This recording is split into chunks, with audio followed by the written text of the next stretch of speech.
আসসালামু আলাইকুম। সবাই কেমন আছেন? নতুন একটা ব্লগে আপনাদের মধ্যে হাজির হইলাম। আর আমার ছেলে দুষ্টুমি যেন দিন দিন বেড়েই চলেছে। বাড়িতে নতুন আলু তুলেছে যেন সেজন্য খুব দুষ্টুমি আর দ্বিগুণ বেরিয়ে গেছে। সবসময় আলুর সাথে খেলাধুলা করতেছে আর আলু তো পুরা বাড়ি খালি ছিটাচ্ছে আর এরকম করতেছে। আর আলু পেয়ে আমার ছেলে তো খুবই খুশি। যাদের বাড়িতে ছোট বাচ্চা আছে তারা তো জানে ছোট বাচ্চা আলু তুললে বাড়িতে কি করে। সবসময় পুরো বাড়ি আলু দিয়ে একদম ছিটাইতেছে সব সময় আর আলু দিয়ে খেলা করতেছে। আজকে আমাদের আলু তুলতেছে, কালকেও কিছুদিন আলু তুলছিল, আবার আজকেও শুরু হয়েছে। আর ওখান থেকে আমি কিছুটা আলু নিয়ে আজকে রান্না করব।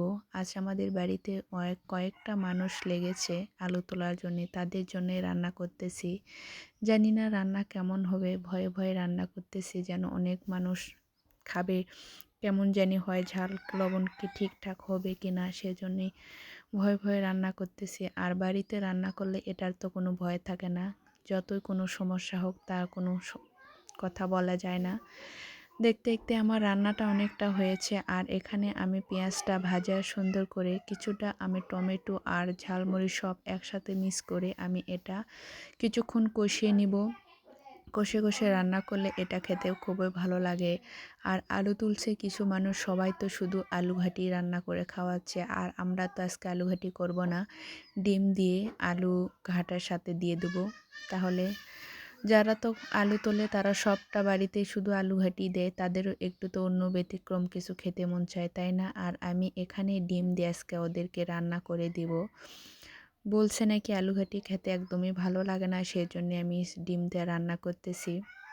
দেখতে দেখতে আমার রান্নাটা অনেকটা হয়েছে। এরম করে ডিম রান্না করলে খেতে খুবই ভালো লাগে। একেকজন একেক রকম করে ডিম রান্না করে, আর এরম করে ডিম রান্না করলে অনেক ভালো লাগে। আর এক পাশে আমি ডিম ভাজতেছিলাম আর এক পাশে এগুলো কষে আলু দিয়ে দিলাম। আলুটা কিছুক্ষণ কষার পর আমি আলু কিছুটা ভেঙে নিয়ে রান্না করব। আর যারা কৃষক কাজ করে তাদের বাড়িতে এখন তো প্রচুর কাজ, আলু সরিষা এগুলো অনেক কাজ। আর আলু তোলার পরে তো এখন আলু বাছতে হবে, ছোট বড় সেটা একটু ভাগ ভাগ করে ধুতে হবে। আর আমার দেখতে দেখতে রান্নাটা একদম শেষের পর্যায়ে চলে এসেছে। আর এখানে আমি বড় একটা গাবাতে ভাত তুলে রেখে দিয়েছি যেন পরে আর গরম না লাগে, সেজন্য ঠান্ডা হওয়ার জন্য রেখে দিয়েছি। কিছুক্ষণ পর রান্না বাড়া সব শেষ করে এসে বাচ্চাকে গোসল করে দেবো। তখন দেখলাম আমার ছেলে যেন এখানে আলুর উপরে বসে যেন কি জানি খাচ্ছে।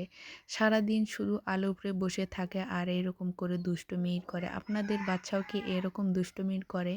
অবশ্যই কমেন্ট করে জানাবেন। আর আমার ভিডিও আপনাদের কেমন লাগে সেটাও কমেন্ট করে জানাবেন। আর এই পিঠা আমার খুবই পছন্দ। আর আমার ভিডিও ভালো লাগলে অবশ্যই লাইক, কমেন্ট, শেয়ার দিয়ে পাশে থাকবেন। আল্লাহ হাফেজ।